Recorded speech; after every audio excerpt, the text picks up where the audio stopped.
मैं इनवाइट करना चाहूँगी editor in chief India news Rana Yashwant ji को, और इस सेशन को आगे बढ़ाएंगे। उनके साथ मंच पर होंगे खास मेहमान आम आदमी पार्टी राज्यसभा सांसद राघव चड्ढा जी। राघव चड्ढा जी का जोरदार तालियों से स्वागत करिए।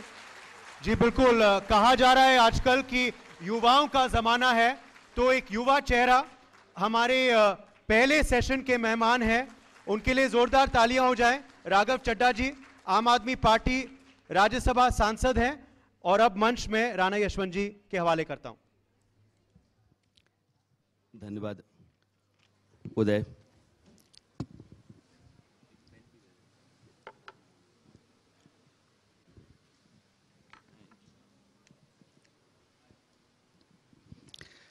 राघव चड्ढा राज्यसभा सांसद आम आदमी पार्टी और पार्टी के सीनियर नेता, शादी के बाद पहली बार पब्लिक फोरम पे हैं, इसलिए पहले तो आपको शादी की बहुत सारी बधाइयाँ, शुभकामनाएं। बहुत बहुत बहुत बहुत शुक्रिया। वो परिणीति से परिणय के बाद परिणाम कुछ बदला है। सुबह की चाय बीवी देती है, कभी वो बनाती हैं, कभी मैं बनाता हूँ, कभी वो पिला देती हैं, कभी मैं पिला देता हूँ। पीते जरूर साथ में सुबह की चाय। ये अच्छी बात है। अभी संसद का सत्र चल रहा है और आप बहुत सक्रिय हैं और आक्रामक भी हैं। चीफ इलेक्शन कमिश्नर और इलेक्शन कमिश्नर्स को लेकर के सरकार जो विधेयक लाई है, आपका उस पर बहुत एतराज मैंने देखा है, विपक्ष का भी है, लेकिन आप ज़्यादा आक्रामक हैं। कारण? देखिए, अगर इस देश में निष्पक्ष चुनाव आयोग नहीं होगा तो इस देश में निष्पक्ष चुनाव नहीं होंगे। अगर स्वतंत्र इलेक्शन कमीशन नहीं होगा तो फिर स्वतंत्र इलेक्शंस नहीं होंगे। और इस देश की डेमोक्रेसी को, लोकतंत्र को बचाने के लिए ये बहुत जरूरी है कि हम इंडिपेंडेंस ऑफ इलेक्शन कमीशन को बचा कर रखें। इस बिल के आने के बाद इलेक्शन कमीशन के गठन पर, उसमें कौन चेयरमैन होंगे, कौन इलेक्शन कमिश्नर्स होंगे, ये सारी शक्तियां केंद्र सरकार के अधीन आ जाती हैं, उनके नियंत्रण में आ जाती हैं। और ये कानून इतना खतरनाक है कि सत्ताधारी पार्टी, केंद्र में बैठी भाजपा सरकार, जिस मर्जी को चाहे chief election commissioner of India बना सकती है। पार्टी के आदमी को बना सकती है, यस मैन को बना सकती है। और कल जैसा कि मैंने संसद में कहा कि यह भी हो सकता है कि बीजेपी आने वाले समय में संबित पात्रा को भारत देश का चीफ इलेक्शन कमिश्नर बना दे। एक ऐसी व्यवस्था इस कानून से आती है और यह बड़ा खतरनाक है। और सिर्फ आज के दौर के लिए ही नहीं, आने वाली, आज तो बीजेपी सरकार में है, हो सकता है कल सरकार में ना हो, हो सकता है हमारी सरकार हो, लेकिन कभी भी इलेक्शन कमीशन की स्वतंत्रता जो है उससे खिलवाड़ नहीं होना चाहिए, ये हमारा कहना है। तो आपका एतराज इस बात पे है कि चीफ जस्टिस ऑफ इंडिया की जगह पर कानून मंत्री को सरकार ला रही है। देखिए, सुप्रीम कोर्ट ने 2 मार्च 2023 को एक ऐतिहासिक लैंडमार्क जजमेंट देते हुए यह कहा कि इलेक्शन कमीशन का गठन करने के लिए 3 मेंबरी समिति होनी चाहिए, और उस 3 मेंबरी समिति में किसी भी शख्स के पास बहुमत नहीं होना चाहिए। सरकार के एक प्रतिनिधि होंगे जो कि प्रधानमंत्री होंगे, विपक्ष के एक प्रतिनिधि होंगे जो नेता प्रतिपक्ष होंगे, और जुडिशरी का यानी कि न्यायपालिका एक प्रतिनिधि होंगे यानी कि चीफ जस्टिस ऑफ इंडिया।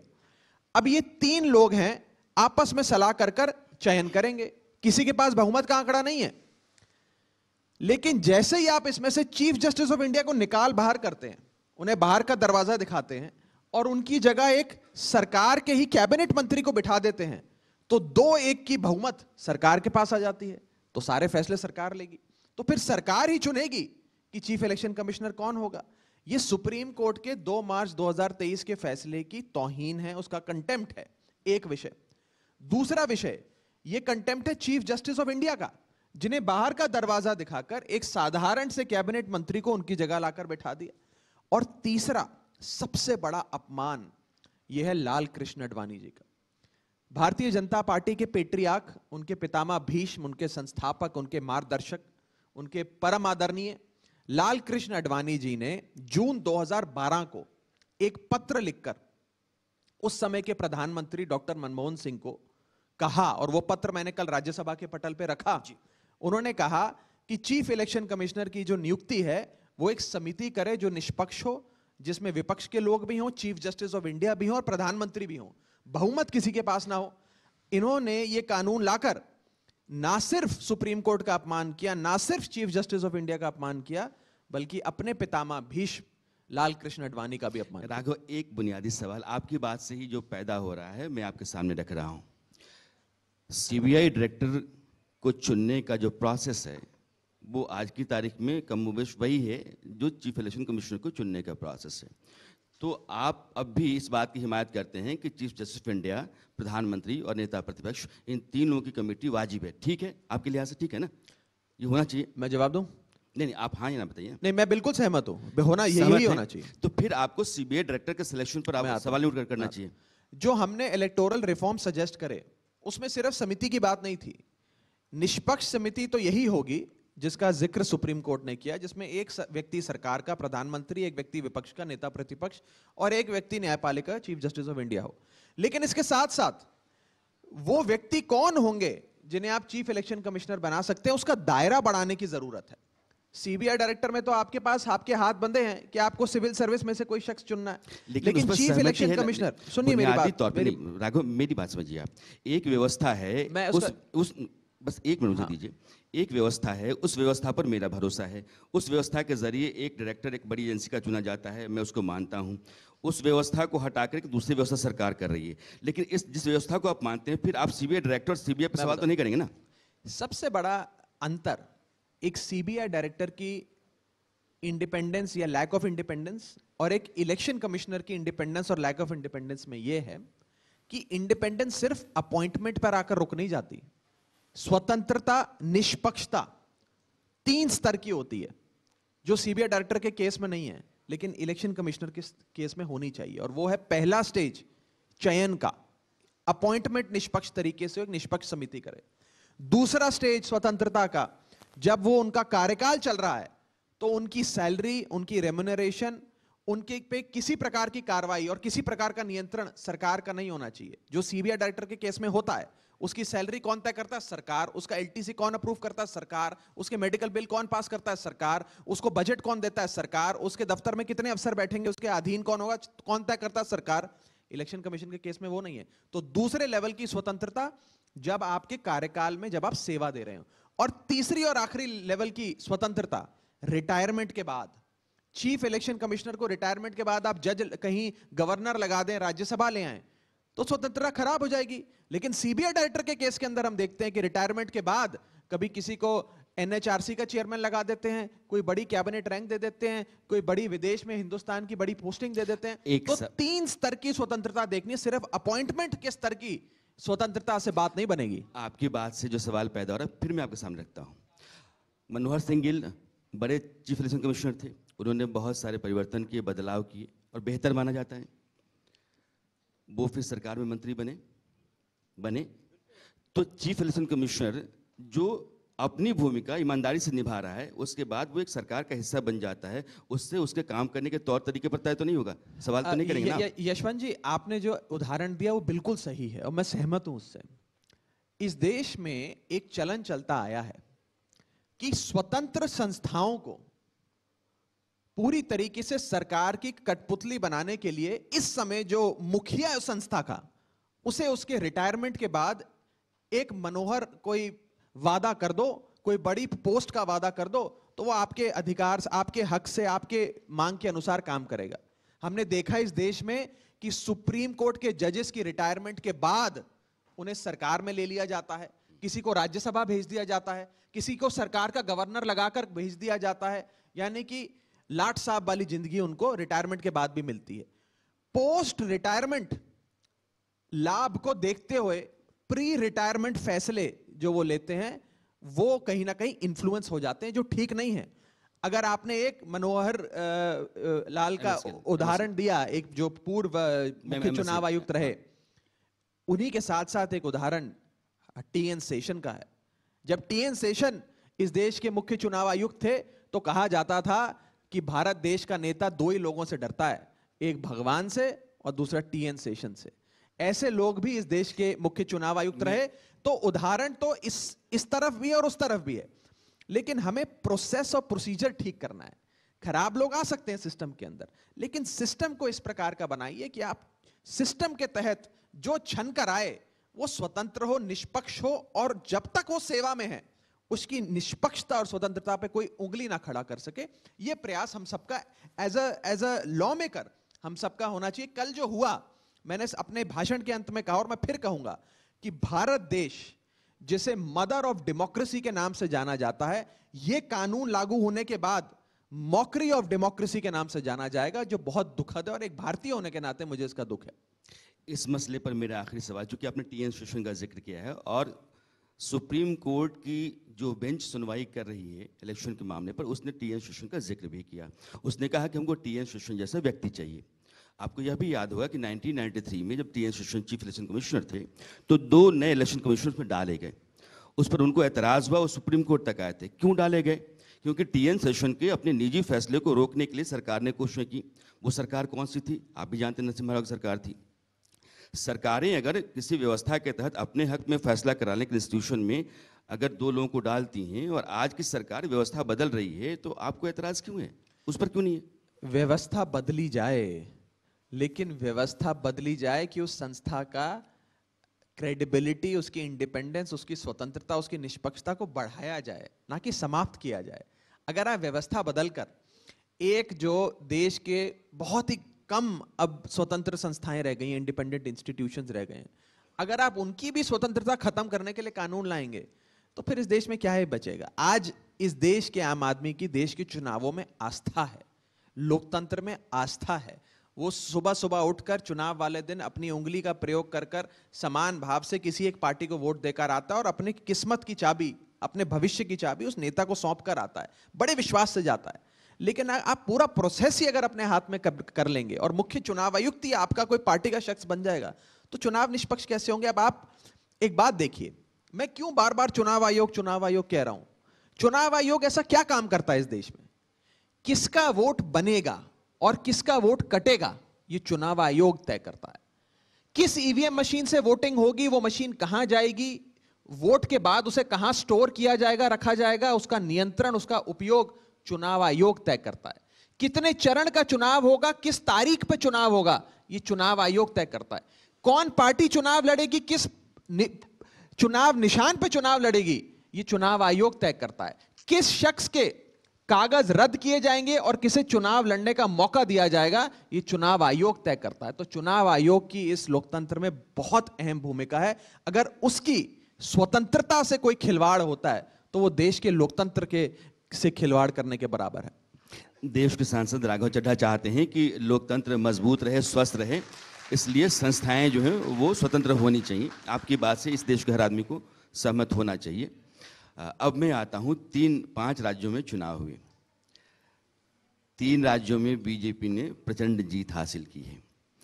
एक नैरेटिव है मोदी की गारंटी, और प्रधानमंत्री भी कहते हैं कि मोदी की गारंटी का मतलब गारंटी के पूरा होने की गारंटी।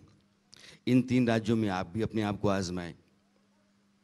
2024 के लिहाज से इन नतीजों को आप कैसे देखते हैं अपने लिए? देखिए, पहली चीज तो यह है, क्योंकि आपने मोदी की गारंटी की बात करी, तो सबसे पहले किसी नेता की गारंटी इस देश में प्रचलित हुई, लोगों ने उस पर विश्वास किया और वोट दिया, वो थी अरविंद केजरीवाल की गारंटी। अच्छा। वो कैंपेन और वो वादे आम आदमी पार्टी ने शुरू करे। इसीलिए हम कहते हैं कि हम राजनीति करने नहीं, राजनीति बदलने आए हैं। जो राह हमने दिखाई उस राह पे अब सब आ गए। अंग्रेजी में एक कहावत है, flattery imitation is the best form of flattery. यानी कि किसी शख्स ने आपकी तारीफ करनी है या आपको सलाम ठोकना है तो वो आपके द्वारा किए गए काम की कॉपी कर ले, खुद करने लग जाए, वो आपका सबसे बड़ी आपकी वाहवाही है। ऐसा ही कुछ होता नजर आ रहा है। मुझे याद आता है कि मैं इंडिया न्यूज के इसी मंच पे यहाँ बैठा था, शायद पिछले साल की बात है, और जो शख्स मुझसे इंटरव्यू ले रहे थे, आपकी जगह थे, उन्होंने मुझसे डट कर सवाल पूछे और कहा कि ये अरविंद केजरीवाल की गारंटी के नाम पे आप चुनाव लड़ते हैं कि केजरीवाल की गारंटी है चुनाव दे दो, वोट दे दो, केजरीवाल की गारंटी है कि मुफ्त बिजली मिलेगी, केजरीवाल की गारंटी है कि मुफ्त तीर्थ यात्रा मिलेगी, केजरीवाल की गारंटी है कि महिलाओं को बस यात्रा मुफ्त मिलेगी। ये क्या केजरीवाल की गारंटी लगा रखी है आप लोगों ने? तब मैंने आपको जवाब दिया था कि ये गारंटी जो है ये एक सोशल सिक्योरिटी नेट है, जिसके तहत एक इंसान को सम्मानजनक जीवन जीने के लिए जितना पब्लिक ट्रांसपोर्ट, जितनी एजुकेशन, जितनी बिजली पानी चाहिए होती है, वो देना सरकार का कल्याणकारी कार्य है। और सिर्फ हम नहीं देते, इस दुनिया के कई विकसित देश देते हैं। और वो देश विकसित इसलिए नहीं है और इसलिए नहीं दे पाते क्योंकि वो विकसित हैं। वो विकसित देश इसलिए बने क्योंकि उन्होंने अपने लोगों को ये सारी चीजें मुहैया कराई। आज उसी रास्ते पे चलती हुई बीजेपी नजर आती है। मैंने तो आपके लिए सवाल पूछा कि 3 राज्यों में आपका जो मैं आ रहा हूं, उस पे आ रहा हूं, क्योंकि आपने मोदी की गारंटी की बात करी, इसलिए मैं कह रहा हूं क्योंकि जिन लोगों ने हमारे इन वादों को रेवड़ी कहा, आज वो मजबूर हो गए हमारे उन वादों को चुनावों में अपने मैनिफेस्टो में लिखकर वोट बटोरने में। खैर, मैं इसे भी आम आदमी पार्टी के मॉडल की जीत मानता हूं। 3 राज्यों में अवश्य बीजेपी जीती है, उनको मेरी बहुत बहुत बधाई। 2024 का चुनाव और राज्यों का चुनाव भिन्न होता है, और ये इसका सबसे महत्वपूर्ण उदाहरण आप दिल्ली में देखते हैं या आपने उड़ीसा में देखा। उड़ीसा 2019 के चुनाव में लोकसभा और विधानसभा का चुनाव साथ में हुआ, 14 में भी लोकसभा और विधानसभा का चुनाव साथ में हुआ। तो जब मतदाता कमरे में जाता है वोट डालने अपने पोलिंग बूथ पे, तो 2 मशीन होती है उसके सामने। आप और हम तो दिल्ली या पंजाब में वोट डालते हैं, यूपी में वोट डालते हैं, तो हम तो जब जाते हैं तो एक मशीन होती है कमरे में और उस पर बटन दबाना होता है। उड़ीसा का मतदाता जब जाता है तो 2 मशीनें होती हैं उसके सामने। एक बटन दबाकर वो प्रधानमंत्री चुनता है, एक बटन दबाकर वो विधायक चुनता है, मुख्यमंत्री चुनता है। और उड़ीसा राज्य ने वो मॉडल दिखाया है कि कैसे एक बटन दबाकर उन्होंने एक पार्टी को वोट दिया और दूसरा बटन दबाकर दूसरी पार्टी को वोट दिया। तो कहने का मतलब यह है कि राज्य के चुनाव को राष्ट्रीय चुनाव से तोलकर, उसे नापकर देखना सही नहीं होगा।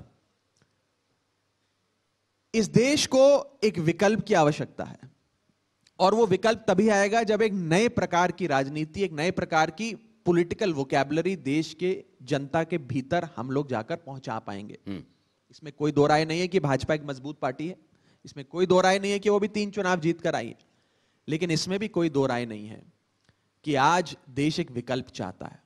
अगर आप वोट परसेंटेज देखें, अगर एक राज्य में भाजपा को 40% वोट पड़ा, शायद मध्य प्रदेश या कहीं पे 40% वोट पड़ा, तो 60% वोट भाजपा के विरुद्ध पड़ा।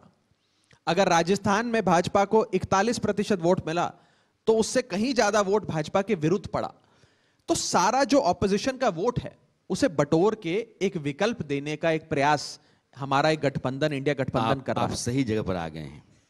ये जो विपक्ष का वोट है वो एक मुश्त किया जाए, एकजुट किया जाए, इसके लिए आपकी पार्टी और बाकी कई दलों ने मिलकर के एक गठबंधन बनाया, INDA, ये इंडिया कहते हैं उसको। उसमें आज अभी आप हैं या नहीं हैं? बिल्कुल है। ऐसा क्यों लगता है आपको कि हम नहीं हैं? नहीं, लेकिन लगता ही नहीं कि है भी कि नहीं है, तो समझ नहीं आता है। तो अगर आप हैं तो दिल्ली में, पंजाब में सीटों का बंटवारा कांग्रेस के साथ करेंगे? देखिए, सीटों के बंटवारे की चर्चा किसी एक सार्वजनिक मीडिया कार्यक्रम में तो नहीं होगी। ये नहीं, तो मंशा बताइए ना। मैं मंशा बता देता हूं, मंशा पे आ जाता हूं। मंशा ये है कि व्यक्तिगत महत्वाकांक्षाएं और राजनीतिक मतभेद भुलाकर एक ऐसा विकल्प देश की जनता के सामने रखा जाए जिस पे जनता को विश्वास हो कि अगर ये लोग आएंगे तो हमारा भारत देश बेहतर बनेगा, देश से महंगाई जाएगी, लोगों को नौकरियां मिलेंगी, लोगों की जेब में कुछ आमदनी आएगी, इंफ्रास्ट्रक्चर डेवलपमेंट होगा, स्कूल अस्पताल बढ़िया होंगे, इलाज मुफ्त होगा। लोगों को इन चीजों से ज्यादा ताल्लुक रखते हैं लोग। तो प्रयास यह है कि व्यक्तिगत मतभेद और मनभेद भुलाकर और महत्वाकांक्षाओं को भुलाकर साथ आया जाए। इसी मंशा के तहत हम लोग साथ मिलकर काम कर रहे हैं। आप कह सकते हैं कि इंडिया गठबंधन का काम थोड़ा धीमा हो गया क्योंकि राज्य के चुनाव आ गए। भाजपा के गठबंधन का, एनडीए गठबंधन का भी काम थोड़ा धीमा हो गया क्योंकि राज्य के चुनाव आ गए। अब राज्य के चुनाव समाप्त हो गए, लोकसभा चुनाव आने जा रहे हैं, तो इसी महीने आप इंडिया गठबंधन की एक बैठक देखेंगे, उससे कई महत्वपूर्ण फैसले आएंगे और एकजुट होकर हम फिर प्रयास करेंगे कि मजबूती से भाजपा का मुकाबला किया जाए और एक वैकल्पिक राजनीति के तहत, एक नए पॉलिटिकल वोकैबुलरी के तहत एक विकल्प देश के लोगों को दिया जाए। राघव, हिंदुस्तान के लोग देखते हैं कि चीज़ें कैसे आगे बढ़ रही हैं। जून में आपकी पहली बैठक हुई, दिसंबर है और अभी फरवरी में चुनाव अनाउंस हो जाएंगे। आपके पास 2 महीने बचे हुए हैं।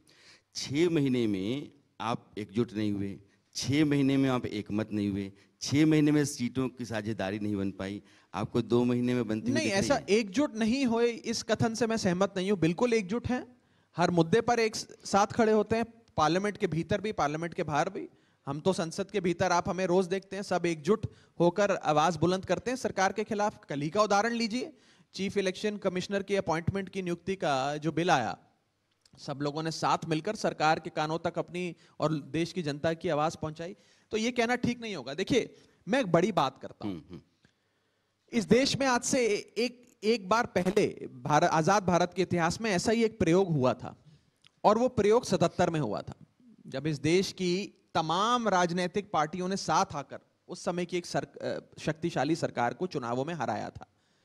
जो लोग साथ आए थे 77 के चुनाव में, मैं तो तब पैदा नहीं हुआ था, जो हमने इतिहास के पन्नों में पढ़ा, उस चुनाव में जनता पार्टी की छतरी के नीचे सब लोग साथ आए। उसमें वामपंथी भी थे, जनसंघी भी थे, सोशलिस्ट भी थे, कम्युनिस्ट भी थे, और इस देश की 100 करोड़ आबादी उसमें समा गई थी। आज ऐसा ही कुछ होता हुआ नजर आता है कि आज तमाम राजनीतिक दल एकजुट होते हैं। वो उसमें राष्ट्रीय पार्टियां भी हैं, उसमें राज्य स्तर की पार्टियां भी हैं, और उस 135 करोड़ की आबादी वाले देश में उन सारी पॉलिटिकल पार्टी के आने से एक बड़ी बेहतरीन छतरी बनती है। उस छतरी के नीचे पूरा देश समा जाता है। और ये मेरा मानना है कि जैसा कुछ 77 में हुआ था 77 के इलेक्शन में, वैसा ही कुछ इस चुनाव में हो सकता है, बशर्ते हम एक स्ट्रैटेजिक तरीके से एक मॉडल के तहत और 1 वर्सेस 1 की नीति के तहत चुनाव लड़ें। यानी कि एक भाजपा के या एनडीए के प्रत्याशी के सामने इंडिया गठबंधन का एक प्रत्याशी। जब सीधे सीधे 2-2 हाथ होगा, तब देख लीजिएगा कौन जीतेगा कौन हारेगा। राजनीति में राघव कहते हैं कि जो स्थितियां होती हैं उनको सामने रखने के बाद अगर आप मंसूबे बांधते हैं और मकसद तय करते हैं तो आसान होता है उसको हासिल करना। 77 में इमरजेंसी थी, पूरा देश इमरजेंसी के खिलाफ पागल हुआ पड़ा था। आज की तारीख में नरेंद्र मोदी हैं, जिनकी यूएसपी देश में क्या है आप जानते हैं। 2 अलग अलग स्थितियां हैं। उस समय विपक्ष एकदम एकजुट था, वो जयप्रकाश नारायण का नेतृत्व था। आप आज की तारीख में हर राज्य में लड़ते हैं। अरविंद केजरीवाल, अखिलेश यादव जब मध्य प्रदेश में जाते हैं तो कहते हैं बीजेपी और कांग्रेस दोनों एक ही थाली के चट्टे बट्टे हैं, और फिर आप साथ साथ दिखाई पड़ेंगे। देश के लोगों को आप कन्विंस कैसे कर पाएंगे? कहना बड़ा आसान है, लेकिन ओपिनियन जनरेट करना मुश्किल है। 2 चीजें। पहली चीज, ये गठबंधन, इंडिया गठबंधन राष्ट्रीय स्तर का 2024 के चुनावों के लिए और चुनावों के बाद भारत देश को एक बेहतरीन ब्लूप्रिंट देने के लिए है। ये चुनाव राज्य स्तर पे गठबंधन का नहीं है, ये गठबंधन राज्य स्तर के चुनाव का नहीं। और जहां तक बात रही कि 77 को आज से मत कंपेयर करिए, क्योंकि उस समय इमरजेंसी के चलते गुस्सा था लोगों के मन में, आज शायद वो गुस्सा नहीं है। ये गलत कथन है। पहली चीज तो उस समय भी जो पार्टी शक्तिशाली थी उसकी खूब सीटें आई थी, उसने पूरा दक्षिण भारत भी स्वीप किया था, उत्तर भारत के कई राज्य ले गई थी। ऐसा नहीं है कि वो मजबूत पार्टी नहीं थी या उसकी लोकप्रियता कुछ कम थी। और आज के दौर की अगर हम बात करें तो आज लोगों के मन में खूब गुस्सा है आज की सरकार के खिलाफ, महंगाई के मुद्दे पे, बेरोजगारी के मुद्दे पे, सोशल वेलफेयर के मुद्दे पे, भ्रष्टाचार के मुद्दे पे। आपने कल छगन भुजबल का पूरा देखा क्या? तो लोग कहीं ना कहीं आज भारतीय जनता पार्टी से नाराज भी हैं, विकल्प की तलाश में। अगर विकल्प आप लोगों के सामने देंगे ही नहीं तो बेचारे लोग क्या करेंगे? वो तो फिर पुरानी पार्टी को ही वोट देंगे। आपको एक नई राजनीतिक परिभाषा के तहत, एक नई पॉलिटिकल वोकैबुलरी के तहत एक नया राजनीतिक आइडिया लेकर लोगों के पास जाने की जरूरत है।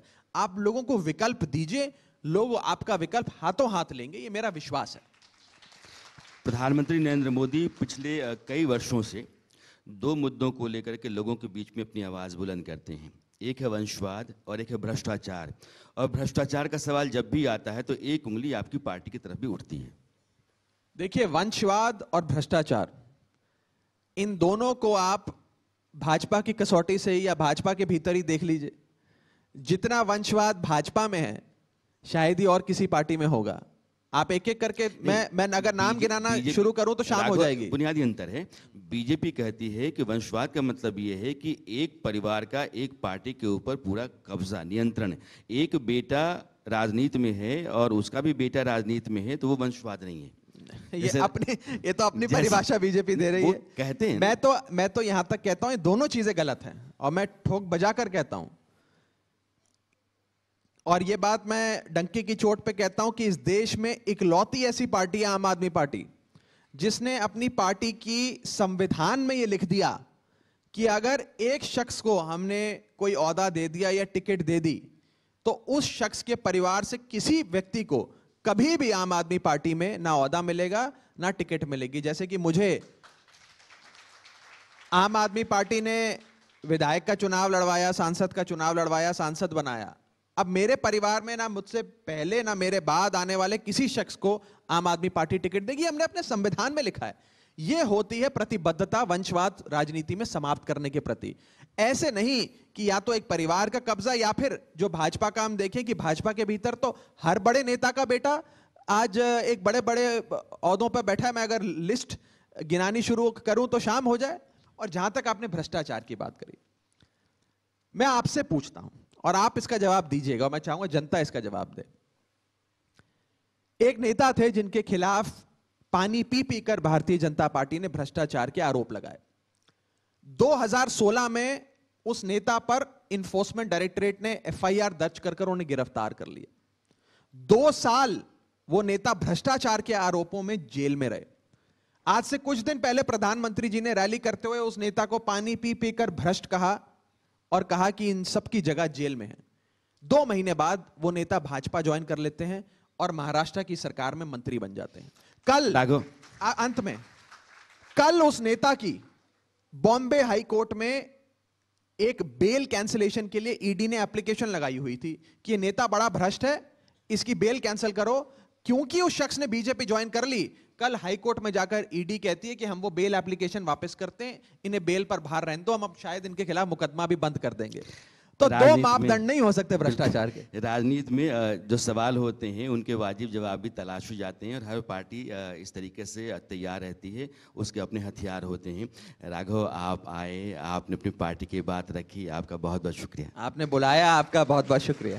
शुक्रिया राघव चड्ढा जी, हमारे साथ इस मंच में शामिल होने के लिए, इस चर्चा में अपना कीमती समय देने के लिए बहुत बहुत शुक्रिया। जोरदार तालियों से एक बार स्वागत जरूर होना चाहिए। इस खास कार्यक्रम में आपने अपनी बात बेबाकी से रखी, अपनी पार्टी की राय आपने रखी। बहुत बहुत शुक्रिया हमारे साथ जुड़ने के लिए।